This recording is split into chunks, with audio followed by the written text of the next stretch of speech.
अनमोल छै गे बहिना मिथिला के बोल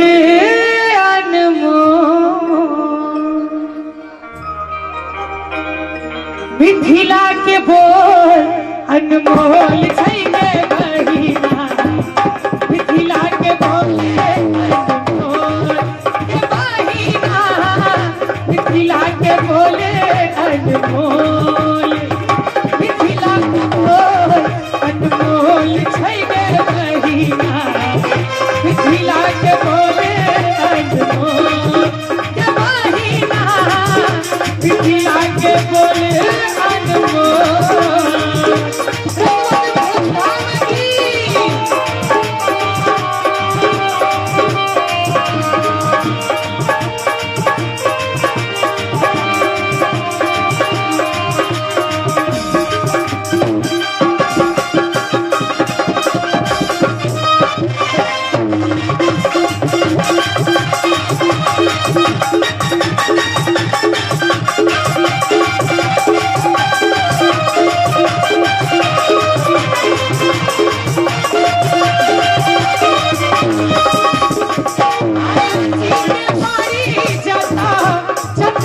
के भारी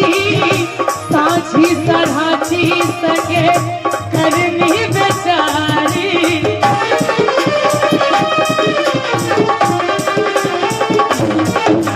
साझी के बारी जता चतरल के भारी साझी सराची सके करनी बेचारी हकीर पाते भाते बथुआ के झोरे सके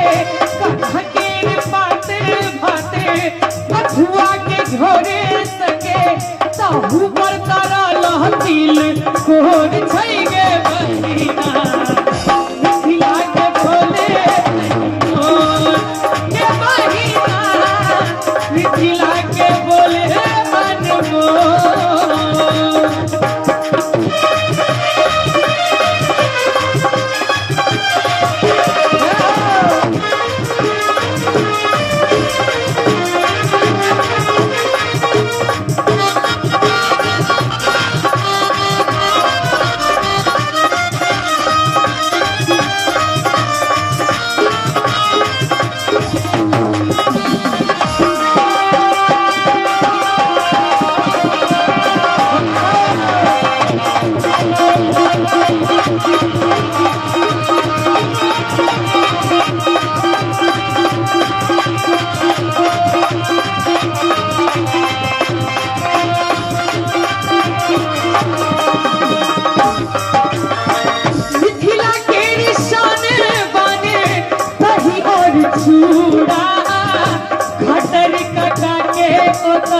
रेहू के मूड़ा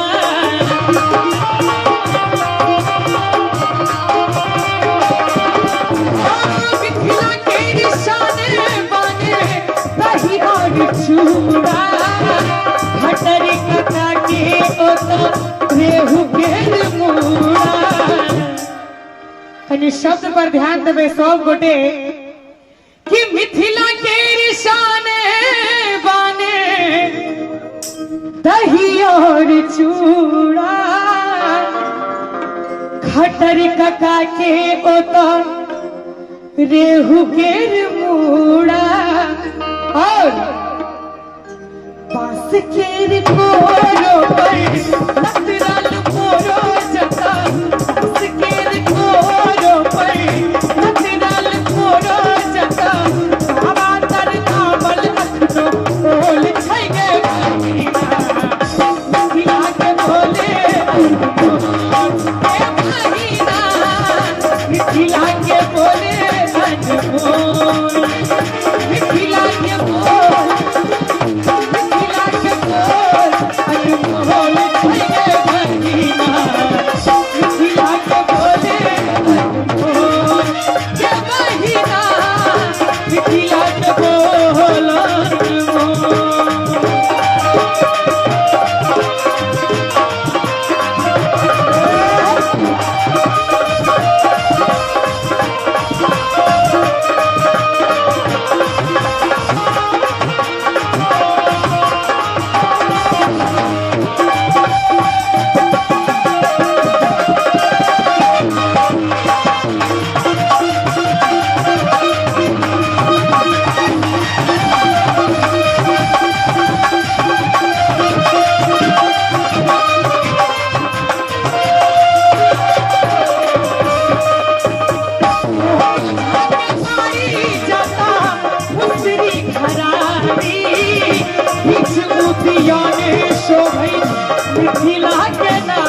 सबसे अंत में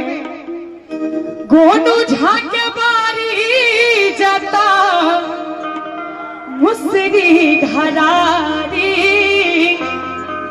बीच उदियन शोभै मिथिला के नारी। और आब जे ताली में बजेथिन हुनकर सातो विद्याभ्यास हम दोनों हाथ ऊपर उठा दियो सब गोटे और ताली बजा के हमरा संगे टिक करत बोलो